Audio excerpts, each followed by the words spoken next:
Hey, what's going on, everyone? So today we're going to be installing some modern LED turn signals onto my Hummer H3. So if you've been following the channel for a while, you'll probably already know that I made a video on how you can install aftermarket LED turn signals onto the Hummer H3. But since that video came out, there's actually been a new addition to the market that I really want to highlight. So this video, we're not going to be going over how to install new LED turn signals. I already got my video on that. So the reason why I like these new LED turn signals is that they incorporate features that you can find on brand new cars, such as the Hummer EV. The previous ones that we installed, the IPCW ones, are actually more than a decade old, so the technology on them a little bit older. Now, I do got to say that these LED turn signals are coming directly from China and being resold on places like eBay and Amazon, so they're not from a brand name. If you find any of them on Amazon, they're just going to have some random brand name attached to them, but I'm going to take what I can get here because the H3 does not have a lot of aftermarket support, and these just look a lot more modern. Now, we got two different versions of our new LED turn signals. We have a clear version and then a completely blacked out version. I actually do got quite a lot to say about this new blacked out version, but before we get into that, I want to go over the two main features that these new eBay LED turn signals have over previous offerings. So the first big feature on these is that they are sequential, and the second one is that these are switchback. Okay, so first, what does sequential mean? Well, just like the name suggests, it means that these LED turn signals turn on in a sequence. So if I go ahead and pick this up here, you can actually see that we got 6 individual columns of LED strips on here. So I can go ahead and turn these on for you. And as you can see, these 6 individual columns of LED lights are turning on one after another, and that's what's creating that sequential animation pattern. It definitely looks really cool. This is actually what the new Hummer EV has. The only difference is that that animation plays in reverse. So instead of turning on like that, the entire light lights up first and then it fades out basically. So it turns off one by one. Now for the second main feature, switchback. Basically, these LED turn signals switch back between 2 different colors, those colors being white and amber. Real quick, I want to go ahead and explain how the H3 turn signal system works to begin with so you guys get a better idea. And for that, I got the OEM turn signal lens here. So the H3 turn signals have dual functionality. So that means 2 functions in one fixture. And this is true for any aftermarket LED ones as well, not just the OEM ones. So the first function on here is going to be the running light. So the running light is the light you'll have on at night to increase visibility so other drivers out on the road can see you. And then the second function of it is obviously to be a turn signal. So on the H3 turn signal, obviously we have an amber tinted lens, but that amber kind of limits what we could do with it. Basically, the only way to distinguish the running lights from the turn signals is to have 2 different brightness modes, so a low brightness mode and a high brightness mode on here. However, if you have a clear lens on here, you can use different colors. So the whole idea behind changing the original amber color to a white color is to simulate a DRL, or daytime running light. You've probably noticed by now, but basically all modern cars these days, including the Hummer EV, actually have white running lights up front. So a running light could be a LED strip or a halo light, depends on what vehicle you're talking about, but basically all of them are going to have some type of white running light to increase visibility out on the road. And I should mention that these new eBay LED turn signals are the only H3 turn signals out on the market that have the switchback functionality in them. Take, for example, the IPCW LED turn signal that we previously installed on my H3. These do not have switchback functionality like these do. So these on the running light mode are still going to be in amber color. So you don't get that modern white look on these older IPCWs. Now, included in the box when you order a set of these turn signals are these little gold things right here. These are actually called load resistors. What you need to do is go ahead and turn your turn signal around and plug it into the back of it. There's a little plug sticking out of the back of the turn signal. Now, the purpose of these is to prevent your vehicle from hyperflashing.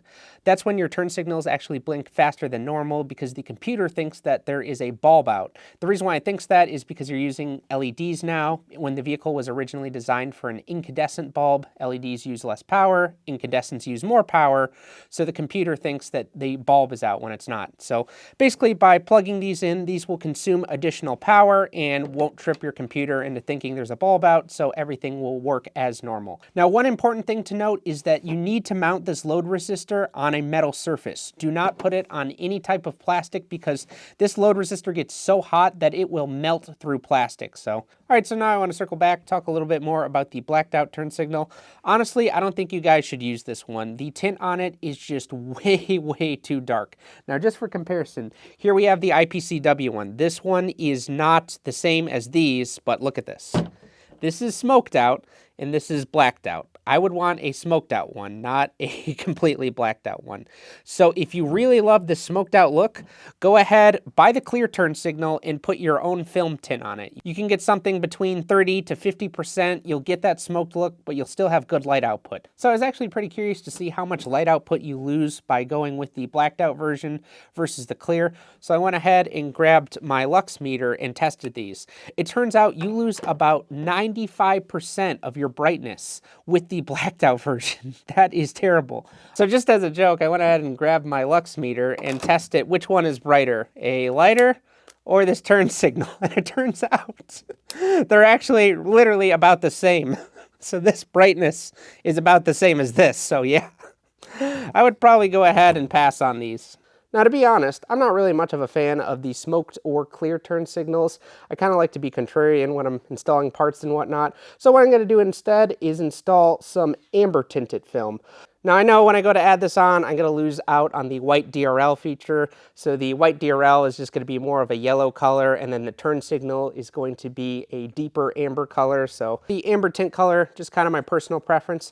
Now, on the subject of tinting, if you like that smoked look, this would actually be a great opportunity while you got everything apart and before you install these to add a smoked tint film to it. If you want that smoked look, but without losing 95% of all your lights, you can go ahead and get one of those and tint this yourself on there and you'll be good to go. So I went ahead and applied my amber tint to one of the turn signals, but I really didn't like how it came out. The film itself was really thick and it made the lens a little bit blurry. Also, I tried out the white DRL function on it and I didn't like it. It ended up being a pale yellow color. It didn't look good at all and I definitely needed a deeper amber color, so I went ahead, took it off, and ordered a different tint. I ended up ordering a roll of orange tint film on Amazon from a company called Vivid. It was only like 12 bucks and it looks a lot better. I went ahead and turned on the white DRL function on the turn signal and this orange tint film just looked way better. It was definitely a amber color instead of that yellowish color I was getting before with that other amber tint. All right, now these are tinted amber, and take a look at this. They look really good. Obviously, they're not perfect. If you see the little edges right here, you could see they're not 100%. But the good thing about this is that you're not even going to see these edges right here.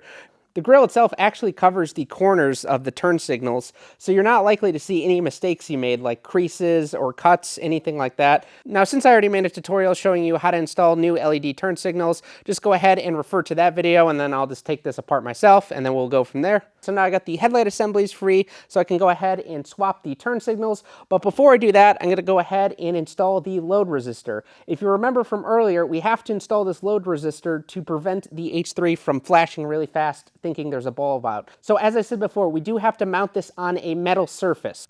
The best spot that I found for this load resistor is to put it right behind the turn signal here. So there's this little metal ledge thing right here that will accommodate the load resistor perfectly. So I actually put some double-sided tape on the back of this here. This is not actually included in the box. So if you want to tape it on here, you'll need to get some tape yourself. But anyway, let's just go ahead and stick this guy on.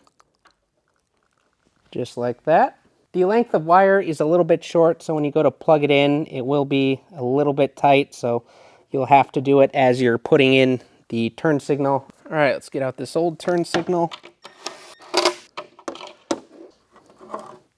Old one out, bolt back in the new one. Grab our turn signal harness, discard our old bulb, and plug it into the new harness on here. Now, before you plug it in, do check the little pins on here to make sure that they're lined up in the appropriate spot. If these are not lined up, your turn signals are not going to work at all. Also, make sure you're plugging these in the correct way. These lights are polarity sensitive, so if you plug these in the wrong way, they're not going to light up at all, so that could be a possible problem. Now, the yellow wire on here will actually go to the black wire on here, And the blue wire here will go to the black wire there. It's kind of the opposite of the previous turn signals we installed. So let's go ahead, try to plug this in. And as you can see here, no light. So the pins are a little bit misaligned. So let me try to move those around. Yeah, these are kind of cheap compared to the IPCW ones. But yeah, now they work. As you can see there, lighting up, all good. Now that I messed with the pins a little bit, we're good to go. Light stays on, even if I shake it. So we can go ahead and plug this in. So as you can see, the side markers are working just fine. I'm going to go ahead and turn on the hazards, make sure the turn signals are working properly. And as you can see, they're working properly. All right, so our turn signal is working just fine, so we can go ahead and start reassembly. All right, and now I can't really show this on camera because it's going to be so tight, but I'm going to have to go ahead and plug in the load resistor to the turn signal. All right, now that I got that back in there, just got to do the other side, and then we'll be done. All right, I got everything back together, so let's go ahead and play a quick montage.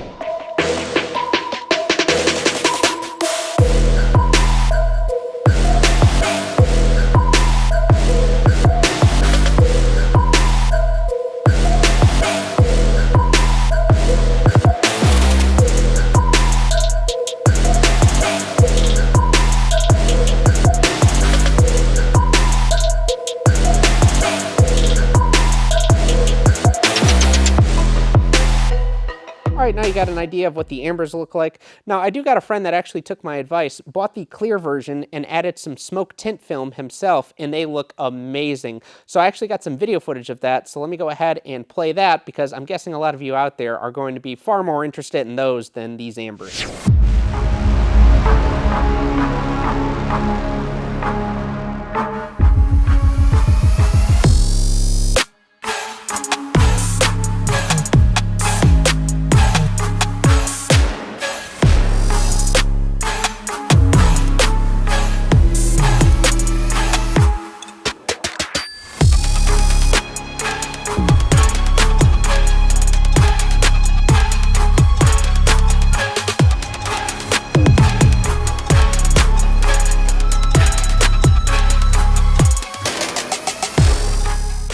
All right, and that's everything. Overall, I just really love the new look of these LED turn signals.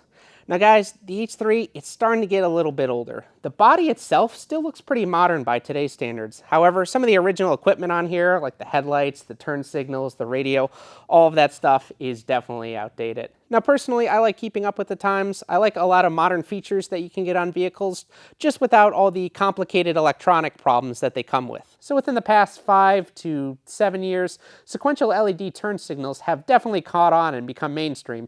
And that's why I like these so much. They're keeping up with the times, they're making the H3 look a little bit more modern, keeping it up to date, and that's why I thought these were worth a highlight. So anyway, thank you guys so much for watching, and I will see you later.